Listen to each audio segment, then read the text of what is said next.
Hi class. Today we are going to do our recap or warm up from what you watched in the video yesterday for 10.1b and 10.2b. We combined these as one lesson because it's really just learning how to continue to use our graphing calculator to help us in different situations. As always, make sure you watch this video to the very end because this is your attendance for today. Okay, so a few questions to follow up with what you saw in the video. How are the square root and cube root graphs the same? How are they different? Well, hopefully you remember that the square root graph looks like this, and the cube root graph looks like this. So their shapes are different. Basically, the cube root is double the square root. How can you use a graphing calculator to find the x and y intercepts of a square root function? In this case, we learned how to use the table. The key to using the table is that the x-intercepts are when y equals 0, so you find that on the table, and the y-intercept is when x equals 0. So we can look at the table and find both of those. The final question is, how does the domain and range differ between the square root function? The domain of the square root function changes. Okay, so this one changes. However, the cube root function, the domain and range always stay the same. It's always all real numbers for both. Okay, and we'll see that as we go through the video. All right, so we are going to start with that. Find the domain and range in interval notation for these. Now remember, Miss Brodingham taught you in the video, or maybe it was Miss Galt, I can't remember this lesson, Miss Brodingham, I think. Anytime you would use the greater than or equal to or less than or equal to symbol in inequality notation, in interval notation, that would be a square bracket, okay? In inequality notation, if you were not underlining it, that's when we use parentheses. So what we learned is that we can graph these four functions. Okay, now I know my square root graph, so I could actually graph these by hand. I remember that the square root graph looks like this, just the square root of x. Okay, so if I look at that, my domain, remember, is my x values. So this is the first part. I can plug in any positive numbers or 0, so it starts at 0, but 0 is included because I can take the square root of 0, which is 0. But then we see that it goes on forever. I can put in all positive numbers, which is infinity. Now, we can't put negatives under a radical, so that's why that's there. Now again, I'm going to graph these by hand. X minus 1 is under the radical. We learned already that that means it's going to shift 1 to the right, which means I take that graph, I shift it 1 to the right, it looks like this. You could use your calculator to graph these. Okay, eventually I'll go to my calculator and remind you how to do this. Okay, so x minus 1, 1 shifted to the right. That affects my domain. Now I see that my first x value is at 1, so my domain starts at 1, but it still goes to infinity. Now, I forgot to do the range for the previous one, so I'm going to do that in a second, but the range is the y values. The lowest value I can get out is also 1, or is 0. Sorry. I could get a 0 as an answer because it's on the y-axis, so it goes up to infinity. Going back to the purple graph again, sorry about that, the range is also 0 to infinity. All right, y3 wants me to do square root of x plus 4. Well, this is not under the radical, so I know that's going to move it up 4, the original. So it would look like this, x plus 4. Okay, so when I find the domain of that, it still starts at 0. The x's do. So that one's 0 to infinity, but my range in this one shifted. So now the lowest point is 4. So it's 4 to infinity. So we can see that a left and right shift changes the domain, and an up and down shift changes the range. Y4 asks me to do both at the same time. So this part right here, opposite, would be left 2, and this would be down 5. Again, from the original purple graph. So I go left 2, down 1, 2, 3, 4, 5. That's where the starting point is. Okay, so my domain, again, is at -2. That's the starting value. So -2 to infinity. And my range would be -5 to infinity. So both the domain and range change because there's a shift left or right and up and down. So being able to find the domain and range again, as long as you understand the shifts that have happened, you could in theory do that without a calculator, but we will practice graphing in just a second. Now, when these questions are asked, when it asks you to find the x and y intercepts, that's where we have to be able to use our table. Okay, so I'm going to exit this PowerPoint so I can pull up my table so we can review how to graph it. As a reminder, you go into the y equals, and now this is a square root. So the square root is above the x squared, so I hit second square root. And now notice that it's all under the radical right now. So the x plus 16, when I type that in, I can see that that is still underneath the radical, which I want it to be. But I want the minus 1 after the radical. So Ms. Brodigan talked about how you see the right flashing arrow. As soon as you want to get out of the radical, you hit the right arrow, and then it's minus 1. Okay, I hit graph. Now I can't see everything, so I could change my window. I can see this part of the graph. Now I know that it would be back here somewhere. And in fact, it was x plus 16, which means it moves left 16. So you could go in and change your window. You don't have to. But you could, so you could see it better. Okay, so if we ask domain and range, we could use the graph. So this is where I chose to just shift them, but we could see here now that the domain is negative 16 to infinity, and the range would be that negative 1 to infinity. However, this question actually asked for the x-intercept, which is right here, and the y-intercept, which is right here. And we learned to use the table. So the table is up here. So I go second graph because that's the table. And look at that. Right here, it tells me when x is 0, y is 3. So as a reminder, so we look at our table, and the first thing that was on mine was when x is 0, y is 3. That's the y-intercept. Okay, we wrote this down on the first slide, but the y-intercept is when x equals 0. So when I see that on my table, I know that my y-intercept, and I believe Pearson asks you to write it as an ordered pair, so you want to make sure you practice that. Read the directions carefully. Okay, so that's when y is 0, or when x is 0. Now I need to find the x-intercept, which is when y is 0. If I scroll down, these numbers are getting bigger. So I actually need to go the opposite way. Now, a lot of students have asked, if I try to go up in the y1 column, it doesn't let me.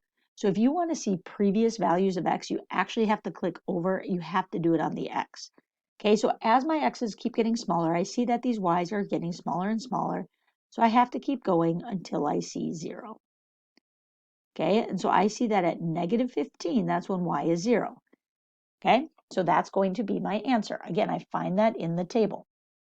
So if I go back here, again, I guess it went the other way, but then x, y, again, it was negative 15 when y is 0. So you're looking for the y-intercept is when, the x-intercept is when y equals 0.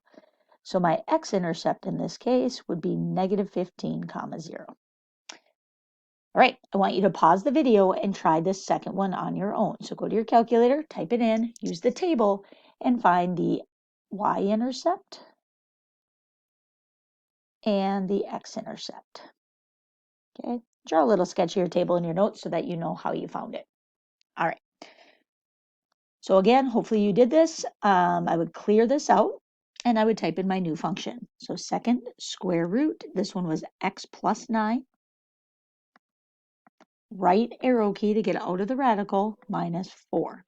When I hit graph, again, I can see it. If I wanted my domain, I can see that it's from negative 9 to infinity. The range would be from negative 4 to infinity. But this one asks for the x-intercept, which looks like it's over here, and the y-intercept, which is here. In order to find those, I'm going to go to my table. Now notice that these all say error for the y's. That's because it's undefined there. And we can see that negative 9 is the first time it has a value. That's why the negative 9 is the starting of my domain. Okay, so you can use the table to help you with that as well. But I'm looking for either x or y to be a 0. As I scroll down, I'm just looking for zeros to start with. And the first one I see is 0, negative 1. Okay, so I go back to my paper, and I had a point at 0, negative 1. And remember, the y-intercept is when x is 0. So my y-intercept in this case would be the ordered pair 0, negative 1. I go back to my calculator. I keep scrolling down. This time I'm looking again for my y's to be 0, but really you're just looking for zeros. And there we go. I see that at 7, 0 there is also a point. So that means 7, 0, because that's when y is 0. My x-intercept is the ordered pair 7, 0. If it doesn't ask for ordered pairs, you would just put 7 for the x-intercept or negative 1 for the y. All right, then we talked about cube roots in this graph or in this video. Okay, so remember, we know what the cube root function is. So if I go to graph this, and again, I'm going to start with the cube root of x, we want to find the domain and ranges first. Well, here's the key. So the domain, this is just the square root of x. Okay, so I'm just doing sketches of these because, again, that's all I need for domain and range.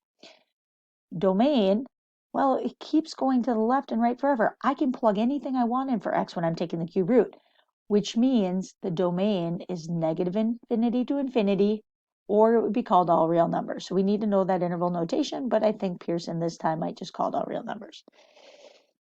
When I go to graph y2, okay, so let me switch colors up here.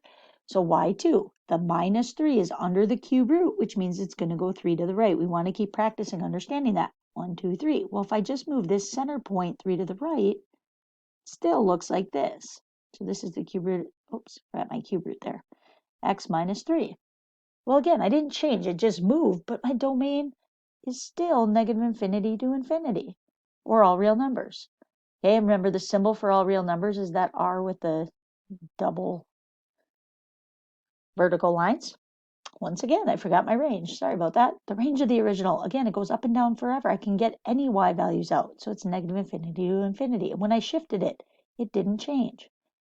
Okay, if I want to graph the cube root of x minus 6, this means it's going to go down 6, which means from the starting point, 1, 2, 3, 4, 5, 6, the new center is here. This is the cube root of x minus 6. Well, again, my domain, negative infinity to infinity. It's all real numbers. My range, negative infinity to infinity, or all real numbers. And last but not least, when we do the plus 1, oops, sorry about that. The plus 1 under the radical, that's going to go left 1.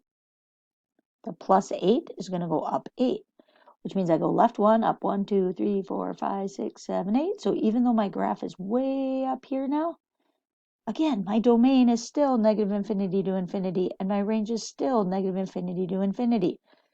Okay, no matter what you do to the cube root graph, no matter how you shift it, left, right, up, or down, your domain and range never change. Negative infinity to infinity. So that should be one of your favorites. Okay, last but not least, if we are given a picture, we will also have to be able to write equations of the graphs. Okay, so if I'm asked to do this, I start with the point 0, 0, and I see where that key point went to. Now, first, I actually have to identify, is it a square root graph, or a cube root graph? So you're looking at the shape. Does it look like this, or is it the double-sided one? And so this one I know is a square root, okay? But it's a square root graph that I can see went back 1, so left 1, and then down 2. So I need to be able to write a function for this first graph that shifts left 1 and down 2. Again, I know it's a square root graph. Under the radical, remember, that's left or right, opposite of what I think. So I put my x there. If it goes left 1, that's minus 1. So I think left 1 is minus 1, so I actually add 1. That's the opposite. On the end, that's up or down, the same as what you would think. So since it went down 2, I think a negative 2, so it is a negative 2. So this is the function for that square root graph.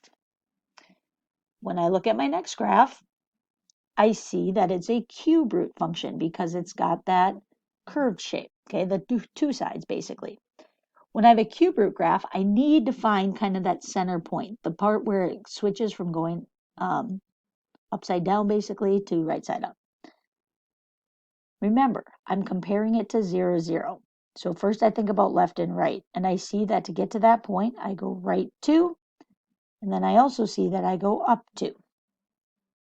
Which means when I go to write my function, I do the cube root, whatever's under here, this is left or right, the opposite. So I take x, if I'm going right 2, I think plus 2, but I put a minus 2. And then don't forget on the end is up or down, the same as what you think. So I go up 2, so I would do plus 2. So that's the correct answer for that one. Why don't you pause the video and try to find the equations of these last two on your own, and then unpause to check your work.